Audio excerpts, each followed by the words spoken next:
इधर शामली में एसटीएफ की रेड में आईएसआई के एजेंट तहसीम को पुलिस ने गिरफ्तार किया। उसके कब्जे से संदिग्ध सामान बरामद हुआ है। तहसीम के खिलाफ पहले भी 2 केस दर्ज हो चुके हैं।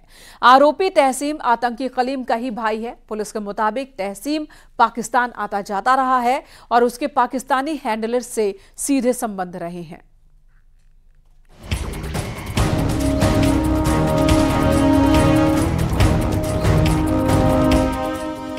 शामली में एक बार फिर एसटीएफ की छापेमारी हुई है। एसटीएफ ने छापा मारकर आईएसआई के एजेंट को नकली करेंसी के साथ गिरफ्तार किया है। एसटीएफ की 5 सदस्यीय टीम ने मुखबिर की सूचना पर गढ़ी सखावत के पास से मोटा उर्फ तहसीम को गिरफ्तार किया है।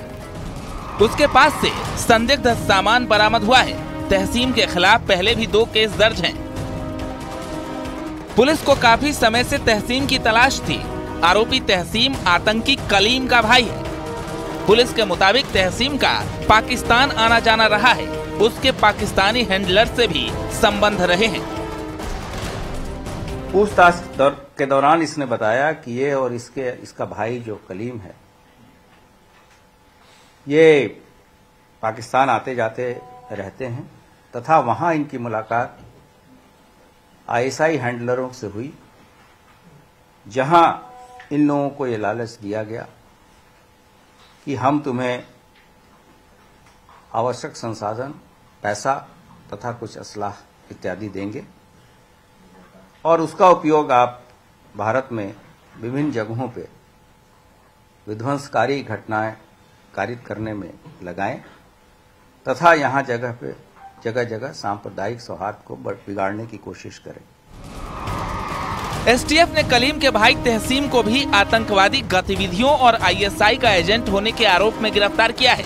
एसटीएफ मेरठ यूनिट ने फरार एजेंट को मेरठ करनाल हाईवे पर स्थित गढ़ी सखावत पुल के नीचे से गिरफ्तार किया है। तहसीम को शामली कोतवाली पुलिस के हवाले किया गया है। तहसीम और इसका भाई फर्जी सिम प्राप्त कर व्हाट्सएप के जरिए आईएसआई एजेंट दिलशाद और मिर्जा के संपर्क में भी थे। शामली के मोहल्ला नौकुआ में रहने वाले 70 साल के नफीस अहमद अपनी 65 साल की पत्नी अमाना के साथ पाकिस्तान गए थे। उनके साथ 35 साल का उनका बेटा कलीम भी था। जुलाई 2022 में लौटते वक्त बाघा बॉर्डर पर पकड़ लिया था और पाकिस्तान की जेल में डाल दिया गया था। अगस्त 2023 में तीनों पाकिस्तान की जेल से रिहा हुए थे। पाकिस्तान रेंजर्स ने तीनों को सीआरपीएफ को सौंप दिया था। कड़ी निगरानी में परिवार के लोगों को शामली लाया गया था। हालांकि कुछ दिनों बाद ही एसटीएफ ने कलीम के आईएसआई होने का खुलासा किया और उसे जेल भेज दिया। गिरफ्तार आईएसआई एजेंट तहसीम को सुरक्षा के बीच शामली कोतवाली पुलिस को सौंप दिया गया है। देश की सुरक्षा एजेंसियां भी अलर्ट हो गई हैं। अयोध्या में राम मंदिर की प्राण प्रतिष्ठा से पहले फरार आईएसआई एजेंट की गिरफ्तारी से स्थानीय पुलिस ने भी राहत की सांस ली है। न्यूज़ 18 के लिए ब्यूरो रिपोर्ट।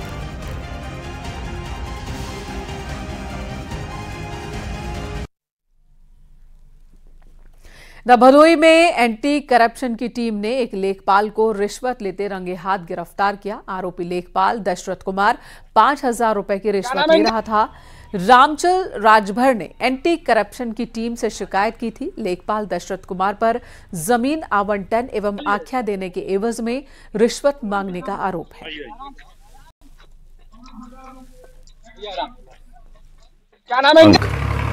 11/1/2024 को लेखपाल दशरथ कुमार को पूर्व माध्यमिक विद्यालय ग्राम पचपटिया थाना चौरी के अंतर्गत 5,000 रुपए रिश्वत लेते हुए गिरफ्तार किया गया।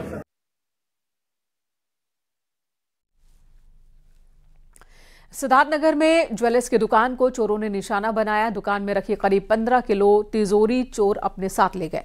इतना ही नहीं, दुकान में लगा सीसीटीवी कैमरा और डीवीआर भी उठा ले गए। शटर काटकर चोर दुकान में घुसे थे। मामला शोरनगढ़ थाना क्षेत्र के मेला बाजार का है। पुलिस ने केस दर्ज कर तहकीकात शुरू कर दी है।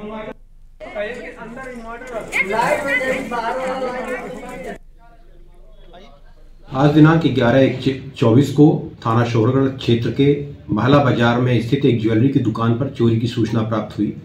इस पर तत्काल पुलिस द्वारा फील्ड यूनिट के साथ मौके का निरीक्षण किया गया है। प्रकरण में प्राप्त तहरीर के आधार पर सुसंगत धाराओं में अभियोग पंजीकृत किया जा रहा है। घटना के अनावरण के लिए 3 टीमें लगाई गई हैं। शीघ्र ही घटना का अनावरण कर दोषी व्यक्तियों के विरुद्ध कठोर कार्रवाई की जाएगी। द रामलला के विग्रह की प्राण प्रतिष्ठा के समारोह में समग्र भारतीयता की छटा बिखरेगी। उपराष्ट्रपति जगदीप धनखड़ को रामलला की प्राण प्रतिष्ठा के लिए आमंत्रित किया गया। 22 जनवरी को तैयारी हो चुकी है। 22 जनवरी का इंतजार सभी को है।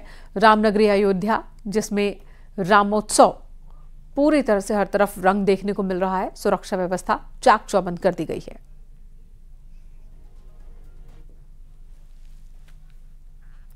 अयोध्या में प्राण प्रतिष्ठा उत्सव के लिए राम भक्त बड़ी तादाद में अपना योगदान दे रहे हैं। हाथरस से बड़ी तादाद में चंदन, गुलाल की सामग्री पहुंचाई गई।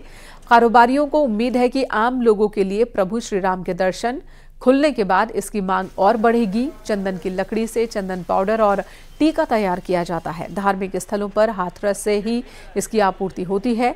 अयोध्या में होने वाली प्राण प्रतिष्ठा में हाथरस का गुलाल तो महकेगा ही, साथ ही श्रद्धालुओं के माथे पर चंदन का टीका भी सजेगा। हाथरस की बड़े सौभाग्य की बात है कि 500 वर्ष बाद भगवान राम अपने गर्भगृह में विराजमान हो रहे हैं। उस स्थिति को देखते हुए व्यापारियों की मांग बढ़ी है और चंदन टीका है, हवन सामग्री है, इस तरह के जो पूजा संबंधित आइटम है उनकी डिमांड बढ़ी है।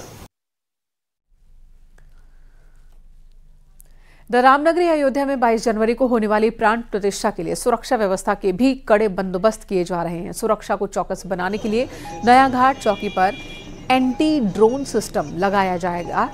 इसके लिए बिना अनुमति के उड़ाए जा रहे ड्रोन पर नजर रखी जाएगी। इसी की मदद से हवा में ही ड्रोन का IP एड्रेस और मॉडल ट्रेस कर लिया जाएगा। संदिग्ध होने पर ड्रोन को एंटी ड्रोन सिस्टम के जरिए नीचे गिराया जा सकेगा। ये इजरायली बेस्ड कंपनी द्वारा एक एंटी ड्रोन टेक्नोलॉजी प्रोवाइड की जा रही है और ये अभी तक का सबसे एडवांस्ड एंटी ड्रोन वर्जन है यहाँ का। ये कहीं भी अगर 5 किलोमीटर के रेडियस में कोई ड्रोन यदि यहाँ से टेक ऑफ करता है, उसका जो लोकेशन जहाँ से टेक ऑफ हुआ है वो बताएगा हमें, और क्या मेक एंड मॉडल है उस ड्रोन का, और अल्टीमेटली जो हमारे पास ये उसका ड्रोन का कंट्रोल हमारे पास आ जाएगा और हम उसको कहीं भी लैंड करा सकते हैं। पूर्व सांसद और वरिष्ठ पत्रकार बलबीर पुंज ने राम मंदिर उद्घाटन समारोह का निमंत्रण ठुकराने को लेकर कांग्रेस पर निशाना साधा। अपने लिखे किताब ट्राइस्ट विथ अयोध्या पर चर्चा करते हुए बलबीर पुंज ने कहा कि पंडित नेहरू के समय से ही कांग्रेस हिंदुत्व को लेकर अवसरवादी राजनीति करती रही है और ये कांग्रेस के DNA में है। इसलिए वो रामलला की प्राण प्रतिष्ठा के समारोह में नहीं जा रहे हैं। जवाहरलाल नेहरू ने कैसे हिंदुत्व को अवसरवाद में बदला और कैसे उन्हें हिंदू मंदिरों से प्रेम नहीं था, इसकी पूरी जानकारी इस किताब में दी गई है। बलबीर पुंज की इस किताब का विमोचन 13 जनवरी को रक्षा मंत्री राजनाथ सिंह के हाथों होगा।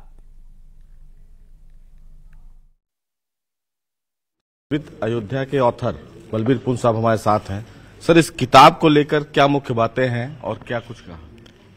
देखिए, मैं अपने आप को बड़ा सौभाग्यशाली मानता हूं कि मुझे राम जी के ऊपर और अयोध्या के ऊपर ये पुस्तक लिखने का सौभाग्य प्राप्त हुआ।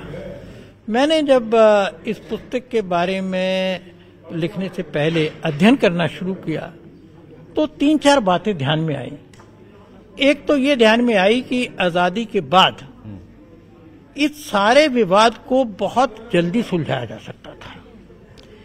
इस विवाद को 70 वर्षों तक राजनीतिक और विचारधारा के कारणों के कारण लटकाए रखा गया और देश ने उसकी बहुत भारी कीमत अदा की।